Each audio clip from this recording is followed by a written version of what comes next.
ఎడారిలోని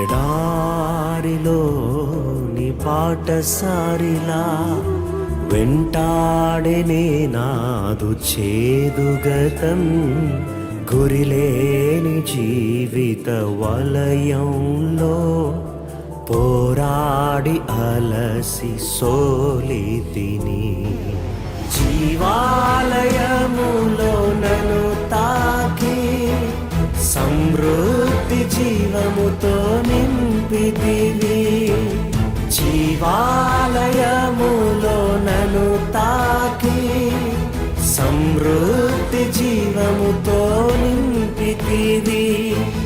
నా దేవుని మందిరంబును క్షణమైనా నే విడచి బ్రతుకజాలను. క్షణమైనా నే విడచి బ్రతుకజాలను.